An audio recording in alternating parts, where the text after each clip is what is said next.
Irmão, irmã, que a paz de Jesus esteja no teu coração.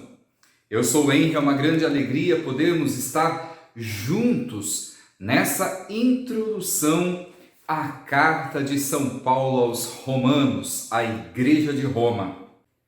Teremos uma série de vídeos onde nós trabalharemos todos os capítulos dessa epístola tão importante que marcou a vida dos grandes nomes do cristianismo, assim como o bispo de Hipona, Santo Agostinho, que teve um encontro pessoal com Jesus e se converteu a partir da leitura da carta aos Romanos.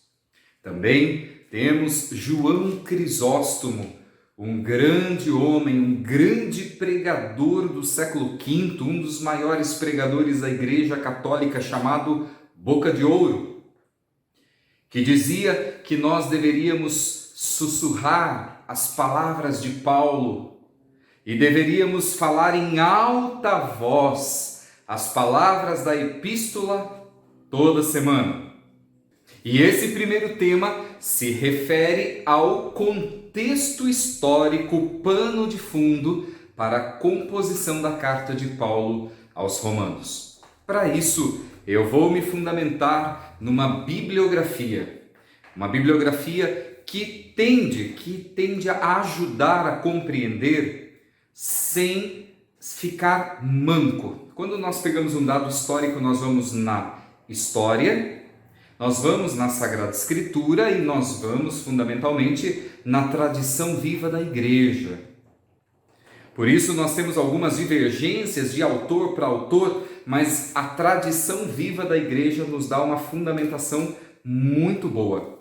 Daniel Hopes, da Escola Francesa, no seu livro, eu tenho essa coleção, A Igreja dos Apóstolos e dos Mártires. Ele trabalha um capítulo inteiro sobre a pessoa do apóstolo Paulo, suas viagens apostólicas, o contexto histórico, na leitura dos padres apostólicos e muito mais. Um capítulo no qual ele denomina Paulo, um arauto do Espírito. É uma fonte muito boa. Também vou pegar o ofício das leituras, leitura oficial, oração oficial da igreja, que nos dá o ofício de leituras com textos do século I, II, III, IV e outros mais. Uma riqueza, um oásis de conhecimento. Também utilizarei a Bíblia do Peregrino, que é uma fonte muito boa de estudo, uma Bíblia excepcional de estudo que todos nós deveríamos ter. Peter Ellis, sobre a introdução ao pensamento do Novo Testamento, que é uma fonte muito boa. Também tenho na minha bibliografia a Bíblia Trilingue, que vai trabalhar o original grego da carta aos Romanos. Você pode dizer, Henry, pelo amor de Deus, foi em grego que Paulo escreveu? Foi em grego. O grego era a língua popular do Mediterrâneo. Se falava o grego. Assim também Paulo não escreveu em latim, porque era a língua falada em Roma. Por que ele não escreveu em latim? Porque justamente o grego era a língua falada pelo povo simples. E a grande maioria dos cristãos que estavam em Roma eram escravos. Era o povo simples, era a plebe. Não era a casta elitizada, rica. Não. Era o povo simples que falava o grego, que entendia o grego, que lia o grego. Então aí tem essa diferenciação para a gente se situar. Paulo escreveu na língua grega a carta aos Romanos. Muito bem? Seguindo. O contexto e o pano de fundo desse texto riquíssimo é a cidade eterna, a cidade de Roma. Situada na Península Itálica, a cidade de Roma, que passou o grande império sem precedentes na história, o império de poder, o império de domínio, o império de crescimento, de domínio, de tanta glória que o Império Romano foi, com o coração do mundo em Roma, a capital do Império, essa cidade que era a sede da cultura, a sede dos monumentos, templos, crenças, pluralidade. Essa cidade tão rica na cultura, na arte, na expressão, na filosofia, ao mesmo tempo era uma cidade desigual, porque a grande maioria da população de Roma era composta de escravos. Daí nós entendemos a sociedade que é muito parecida com a nossa. O luxo apoiado na miséria do povo. Não é muito diferente da nossa realidade, do nosso contexto. O grande Império Romano que passou pela monarquia, depois se tornou uma república, e no tempo no qual a carta de Paulo aos Romanos foi escrita, ela estava como império, com seus imperadores. Segundo o autor judaico romano, Flávio Joséfo, que era um judeu que escrevia atas para Roma e tinha cidadania romana, ele escreveu que em Roma, naquele tempo, a sua população era em torno de 1.200.000 habitantes, uma grande cidade onde as pessoas iam para tentar a vida, onde era o coração pulsante do império. E ali, segundo Flávio Joséfo, havia uma comunidade de 8.000 judeus, uma comunidade forte, expressiva. E dentro desses judeus, os cristãos, a Igreja de Roma. E essa igreja presente em Roma, nós não temos fundamentação histórica plausível para dizer quem fundou a Igreja de Roma. Não dá para determinarmos o seu fundador. Nós temos relatos como, por exemplo, Atos dos Apóstolos 2:10, no relato de Pentecostes havia uma pluralidade de pessoas, nacionalidades, que receberam o Espírito Santo, ouviram a pregação de Pedro, se converteram ao Evangelho e voltaram para suas terras evangelizar. Pode ter sido uma pessoa convertida em Pentecostes que levou a igreja para Roma. Ou também Priscila e Áquila, em Atos 18:2. Eles que se mudaram para Corinto posteriormente com o edito do imperador Cláudio no ano 49 depois de Cristo. Aliás, esse edito ele é muito importante para entendermos o contexto da carta aos Romanos. Que o apóstolo Paulo escreveu essa carta por volta dos anos 57 e 58. Calma. Você vai dizer, Henry, eu vi outras fontes que dão datas diferentes.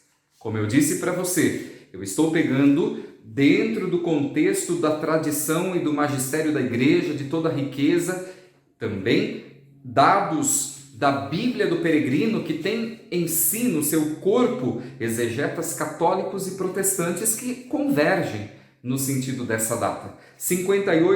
57, 58, quando o apóstolo Paulo já tinha feito as 3 viagens apostólicas, que nós compreendemos, Galácia, Macedônia e a 3ª viagem, Éfeso. E no finzinho da viagem de Éfeso, ele está na Grécia, em Corinto, e ele aí sim escreve a carta à igreja de Roma, na casa de Gaio. E um fator importante, Paulo ele sairia da Grécia para Jerusalém, para ajudar a igreja de Jerusalém, porque no ano 49 depois de Cristo, o imperador que antecedeu Nero, ele editou expulsando os judeus e cristãos de Roma. E com esse retorno de muitos cristãos judeus para Jerusalém, houve um tempo de uma crise financeira muito grande. E Paulo havia feito uma coleta nas igrejas para ajudar a igreja de Jerusalém. E ele depois, posteriormente, volta a Jerusalém levar o fruto dessa coleta, um gesto concreto de Paulo. E ele escreve, como eu havia dito, em grego, porque o grego era a língua comum, a língua que todo mundo falava, conhecia. Tanto que a liturgia da Igreja Católica, ela começa no aramaico, a segunda língua da Igreja, da liturgia, é o grego. Tanto que hoje nós temos resquícios de grego na própria liturgia, quando rezamos o ato penitencial Kyrie eleison, Christe eleison, não é latim, é grego. E depois, posteriormente, a liturgia vai colocar como língua oficial o latim, mas era o grego.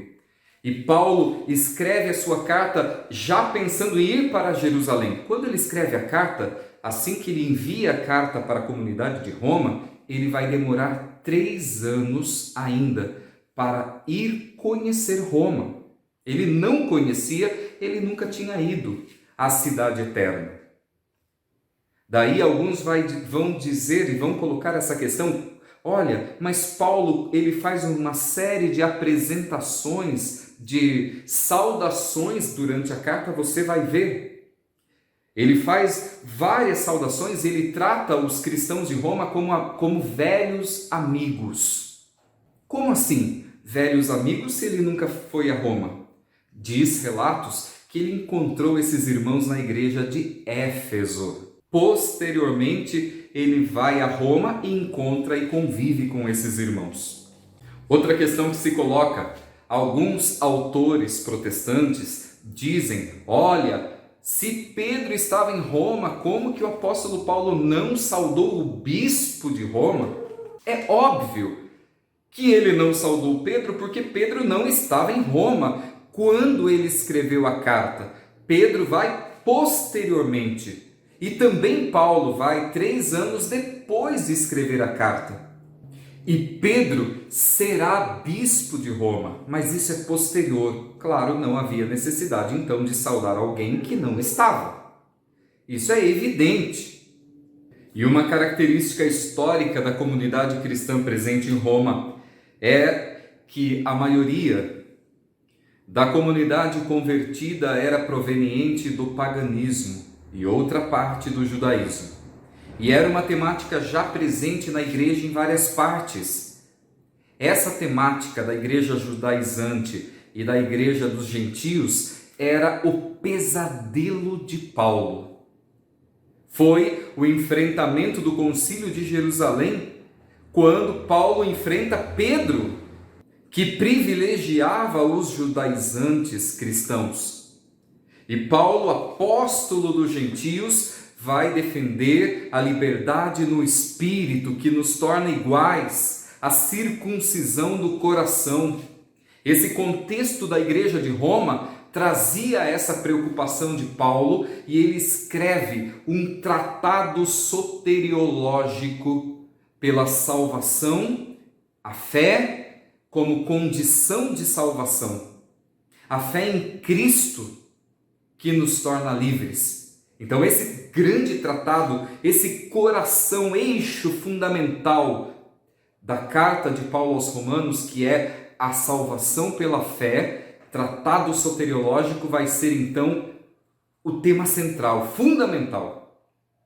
Para a igreja de Roma, já antecipando uma problemática que ele trabalhou em outras comunidades, que é essa cisão da igreja gentílica com a igreja judaizante. Era o pesadelo do ministério de Paulo, essa questão. E assim, nós temos fontes históricas que diz que Cláudio, quando fez o edito expulsando os judeus, era pela causa de Cristo.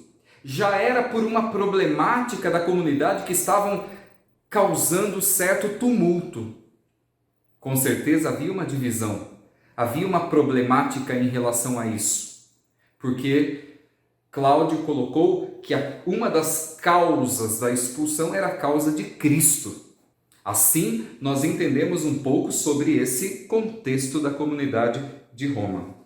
E para terminar esse pequeno vídeo, que é na verdade um introito, virá muito mais pela frente, os irmãos gravarão e nós teremos um curso da carta de Paulo aos Romanos de uma forma muito aprofundada, cada capítulo, cada temática abordada e dada como um presente para você que está nesse período de quarentena, para nós que estamos em nossas casas, termos um conteúdo de transformação de horizonte. Ainda mais pegando essa carta que é um divisor de águas no Novo Testamento. É a alta teologia paulina que nos ensina muito sobre a vida em Cristo.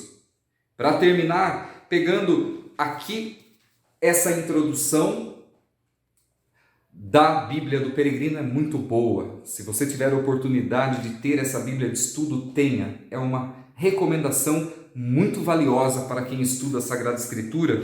E para terminar a nossa reflexão, se hoje o mundo ocidental é cristão, é graças a Paulo e a todos os sucessores que beberam da fonte paulina, que extrapolou a Palestina, levando o Evangelho ao coração do Império Romano.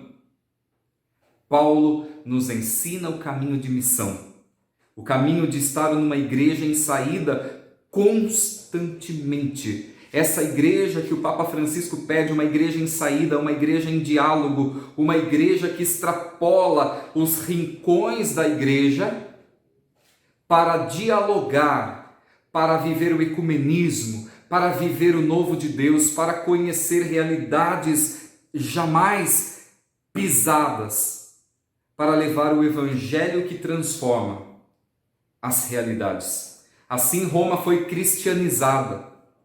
Assim houve uma mudança da cultura pelo evangelho, sem vender os valores evangélicos. E aos poucos o fermento na massa foi transformando. Então que você leia o texto, que você reflita o texto, que nesse tempo você pegue o texto da carta aos Romanos, essa epístola. Com certeza vai ter um vídeo que vai trabalhar essa dimensão, a estrutura epistolar na carta de Paulo. E por fim, posteriormente, 3 anos depois, Paulo vai a Roma, Pedro vai a Roma ser bispo de Roma, e eles serão ali, na colina vaticana, martirizados, derramaram sangue por amor a Jesus. Até hoje, nós temos fundamentações arqueológicas, inclusive em Roma, dessa realidade. Pedro está aqui. O túmulo de São Pedro, o túmulo de São Paulo, como testemunhas vivas desses homens, príncipes da igreja, que deram suas vidas pelo Evangelho. Estude Paulo, estude a carta aos Romanos, e que possamos nesse curso mergulhar no ápice da sua doutrina e, sobretudo, trazer renovação espiritual ao nosso coração.